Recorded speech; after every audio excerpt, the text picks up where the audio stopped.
Assalamualaikum warahmatullahi wabarakatuh. Welcome to IPA. Hari ini kita kembali belajar IPA dengan materi enzim dan gangguan penyakit serta upaya pencegahan pada sistem pencernaan. Sebelum kita masuk ke materi ini, sebelumnya kita sudah membahas mengenai organ dan proses pencernaan pada organ pencernaan manusia. Nah, adapun organ-organ yang terkait dengan sistem pencernaan manusia adalah mulut, kerongkongan, lambung, usus halus, dan usus besar, kemudian berakhir di rektum dan anus. Sedangkan kelenjar yang membantu proses pencernaannya adalah hati dan pankreas. Nah, kali ini yang akan kita bahas di sini mengenai enzim yang membantu proses pencernaan secara kimiawi, serta gangguan penyakit dan upaya dalam mencegah penyakit tersebut pada sistem pencernaan manusia. Yuk kita lihat materinya. Apa itu yang disebut dengan enzim? Nah, anak-anak, enzim itu adalah protein. Secara garis besar, enzim merupakan senyawa kimia yang membantu proses kimiawi pencernaan makanan di dalam tubuh manusia. Nah, di mana saja kita bisa menemukan enzim atau prosesnya di mana saja terjadi? Yang pertama, terjadi di rongga mulut. Yang kedua, terjadi di lambung. Yang ketiga, terjadi di usus 12 jari. Dan enzim juga dihasilkan di kelenjar pencernaan, yaitu di pankreas. Nah, apa-apa saja enzimnya? Kita lihat satu persatu. Yang pertama, kita lihat dulu di rongga mulut. Suasana atau pH yang terdapat di mulut itu adalah pH netral. pH netral itu biasanya di antara 7 dan 8. Adapun enzim yang terdapat pada rongga mulut adalah enzim pitialin. Fungsi enzim pitialin adalah merubah amilum menjadi disakarida atau glukosa. Jadi bisa saja kita sebut merubah amilum menjadi glukosa. Kemudian ada di lambung. Di lambung suasananya adalah suasana asam. Suasana asam ini biasanya pH-nya di bawah 7 atau 1 sampai 7. Adapun enzim yang terdapat di lambung, yang pertama ada enzim lipase, di mana enzim lipase ini merubah lemak menjadi asam lemak dan gliserol. Yang kedua adalah enzim pepsin yang merubah protein menjadi pepton. Yang ketiga adalah enzim renin yang merubah protein susu menjadi gumpalan protein. Nah, dapat kita singkat enzim pada lambung ini dengan istilah enzim LAPER, lipase, pepsin, dan renin. Di sini ada HCl. Nah, ingat, HCl bukan enzim. HCl adalah sebuah komponen atau senyawa lain yang terdapat di lambung yang berfungsi dalam merubah pepsinogen menjadi pepsin, atau juga berfungsi dalam membunuh kuman yang masuk bersamaan dengan makanan, serta berfungsi dalam menetralkan asam lambung. Jadi, sekali lagi ingat bahwa HCl bukan enzim. Selanjutnya, yang ketiga ada pankreas. Ingat, pankreas itu adalah kelenjar.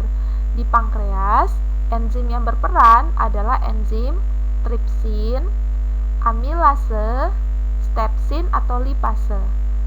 Tripsin merubah pepton menjadi asam amino. Amilase merubah amilum menjadi glukosa atau disakarida. Stepsin atau lipase berfungsi dalam merubah lemak menjadi asam lemak dan gliserol, dan dapat kita singkat dengan istilah TAS, yaitu tripsin amilase stepsin atau TALI, tripsin amilase lipase. Yang keempat adalah hati. Hati tidak menghasilkan enzim, tapi menghasilkan berupa cairan empedu yang berfungsi dalam merubah gumpalan lemak menjadi butiran lemak. Terakhir, enzim itu terdapat di usus halus, tepatnya di bagian duodenum atau usus 12 jari. Dengan suasana basah, di sini menghasilkan enzim disakaridase, di mana enzim disakaridase itu menghasilkan 3 buah enzim. Yang pertama ada enzim maltase yang merubah maltosa menjadi glukosa dan glukosa. Yang kedua ada enzim laktase yang merubah laktosa menjadi glukosa dan galaktosa.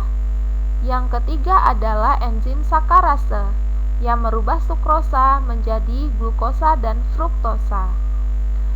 Selain itu, ada enterokinase yang mensekresikan enzim tripsinogen dan erepsinogen, di mana enzim tripsinogen akan menghasilkan tripsin yang berfungsi dalam merubah pepton menjadi asam amino. Sedangkan erepsinogen merubah erepsin yang fungsinya juga sama, yaitu merubah pepton menjadi asam amino.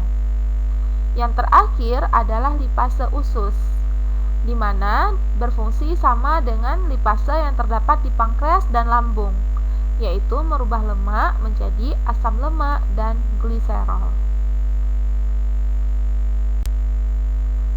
Selanjutnya, mengenai gangguan atau penyakit yang terdapat pada sistem pencernaan makanan.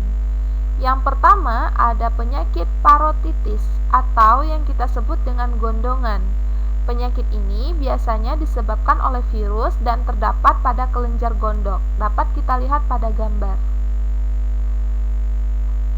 Selanjutnya ada penyakit serostomia, yaitu kelainan yang menyebabkan produksi saliva menjadi sedikit. Biasanya ditandai dengan bibir pecah atau lidah yang juga pecah dan kemerahan. Dapat dilihat pada gambar berikut. Kemudian ada gastritis atau yang kita sebut dengan radang kronis. Biasanya ini terjadi akibat infeksi atau akibat dari asam lambung yang berlebih. Nah, nanti akan menyebabkan perih. Gastritis ini sama dengan MAH. Lalu ada yang kita sebut namanya dengan disfagia. Disfagia biasanya disebabkan oleh kerusakan lambung akibat alkohol dan zat racun. Nah, biasanya akan berkaitan dengan kerongkongan. Kemudian ada hepatitis, infeksi hati yang biasanya disebabkan oleh virus hepatitis. Virus ini bisa berpindah dari jarum suntik, transfusi darah, atau akibat dari makanan dan minuman serta hubungan seksual. Kemudian ada apendisitis, yaitu peradangan pada umbai cacing. Ini disebabkan oleh infeksi bakteri. Nampak kita lihat di gambar bahwa umbai cacing yang terinfeksi itu akan menyebabkan pelebaran pada umbai cacingnya, sehingga lama-lama akan menyebabkan infeksi dan bisa saja dioperasi. Nah, ini juga kita sebut istilahnya dengan penyakit usus buntu. Akibatnya nanti daya tahan tubuh kita menjadi lemah, kemudian rentan terhadap beberapa penyakit. Selanjutnya adalah sembelit atau yang kita sebut juga dengan konstipasi. Ini biasanya ditandai dengan sulitnya BAB atau buang air besar akibat kita kurang mengkonsumsi makanan yang berserat dan mengakibatkan feses menjadi keras. Lalu ada diare. Diare ini disebabkan oleh infeksi bakteri pada kolon sehingga menyebabkan fesesnya menjadi encer. Lalu ada hemoroid atau yang kita sebut dengan wasir, terjadi karena pelebaran dan pecahnya pembuluh darah vena di dalam usus. Selanjutnya ada tukak lambung atau yang kita sebut namanya dengan ulkus, dan ini disebabkan juga oleh adanya sebuah infeksi bakteri, dan selain itu juga diakibatkan oleh sekresi HCl yang berlebihan dan menyebabkan atau terjadinya toksin pada lambung kita. Lalu ada kolik. Kolik ini semacam nyeri perut yang diakibatkan oleh seringnya makan makanan yang pedas seperti cabai dan lada. Kemudian ada malnutrisi. Malnutrisi ini akibat kekurangan makanan pada zat tertentu sehingga menyebabkan fungsi tubuhnya terganggu. Dan biasanya malnutrisi ini menyebabkan orang menjadi kurus dan atau sangat kurus sekali. Dapat kita lihat seperti di gambar. Nah, itulah tadi mengenai penyakit yang terkait dengan sistem pencernaan. Nah, bagaimana kita cara mencegahnya? Adapun beberapa hal yang patut kita contoh untuk menyebabkan atau untuk supaya kita mencegah terjadinya penyakit tersebut adalah yang pertama, perbanyak konsumsi makanan berserat setiap hari seperti sayur-sayuran atau buah. Yang kedua, jangan lupa mengunyah makanan dengan lumat dan mengurangi porsi makan yang berlebihan. Yang ketiga, olahraga teratur dan hindari stres yang berlebihan. Yang keempat, mengkonsumsi lemak yang sehat karena lemak juga sangat dibutuhkan di dalam tubuh kita. Yang kelima, minumlah cukup air. Nah, itulah upaya pencegahan pada sistem pencernaan. Baiklah anak-anak, itulah tadi materi mengenai enzim dan juga penyakit serta pencegahannya pada sistem pencernaan manusia. Nah, jangan lupa untuk membaca kembali materi-materi ini, bisa dari buku, slide PowerPoint, ataupun dari video ini. Terima kasih atas perhatiannya. Assalamualaikum warahmatullahi wabarakatuh.